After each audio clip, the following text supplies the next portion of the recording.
Marriage అనేది ప్రతి రిలేషన్‌షిప్‌కి మనం చూస్తే గనక ఇట్లాంటి రిలేషన్‌షిప్స్‌కి ఒక వ్యాలిడిటీ. కానీ మ్యారేజ్ వ్యవస్థను పక్కన పెట్టి పెళ్లి చేసుకోకుండా చాలా కాలం పాటు కలిసుండే వ్యవస్థ కూడా మొదలైందనమాట.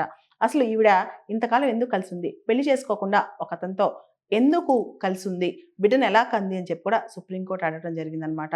సాధారణంగా భారతీయ సంస్కృతిలో పెళ్లికి చాలా వ్యాలిడిటీ ఉంటుంది. అంతేకాదు ఏ ఇద్దరు వ్యక్తులు ఇలా కలిసి ఉండాలన్నా పెళ్లి అనేది చాలా ఇంపార్టెంట్ అనమాట. అలా కాకుండా భవిష్యత్తులో ఎటువంటి క్లెయిమ్స్ వచ్చినా ఆ పిల్లల భవిష్యత్తు ఏంటి? తర్వాత ఈ అమ్మాయి భవిష్యత్తు ఏంటి? పెళ్లి చేసుకోకుండా కలిసుంటే ఆ తర్వాత వచ్చే కాన్సిక్వెన్సెస్ ఏంటి? అతను వదిలేసి వెళ్తే ఏ విధంగా ఈ అమ్మాయి జీవనం సాగించాలి? ఇలాంటి వాటి మీద దృష్టి పెట్టకుండా చాలామంది యువత లివ్ ఇన్ రిలేషన్‌షిప్స్‌లోకి ఎంటర్ అవుతున్నారు. ముఖ్యంగా చదువుకున్న వాళ్ళు, చదువుకోని వాళ్ళు అందరూ కూడా ఈ కొత్త తరం టెక్నాలజీ యుగంలో ఎక్కువ మంది తాత్కాలికమైన సంబంధాల మీద ఎక్కువ ఫోకస్ పెడుతున్నారు. శాశ్వతమైన సంబంధాలను పక్కన పెట్టి లైఫ్ ఒక ఫ్లోలో వెళ్ళిపోద్ది. మనం తాత్కాలికంగా ఉందాం అనుకుని. కానీ ఏదో ఒక రోజుకి ఈ మెమోరీస్ అన్నీ కూడా మనల్ని వెంటాడతాయన్నమాట.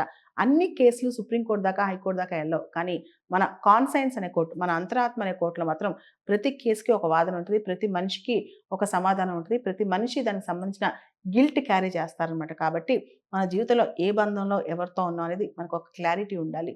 సుప్రీం కోర్ట్ అదే వ్యాఖ్య చేసిందనమాట. అసలు పరస్పరంగా ఎంటర్ అయిన ఒక రిలేషన్‌షిప్‌లో తర్వాత లైంగిక దాడి అని కేసు పెట్టడం ఏంటి?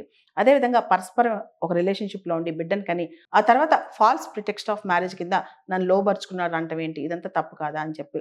కేసులు పెట్టే టైంలో అన్నీ గుర్తొస్తాయి. కానీ ముందు ఇవన్నీ గుర్తురావన్నమాట. కాబట్టి ప్రతి ఒక్కళ్ళు ఏ స్టెప్ వేసినా ఆలోచించి అడుగులు వేయాలి.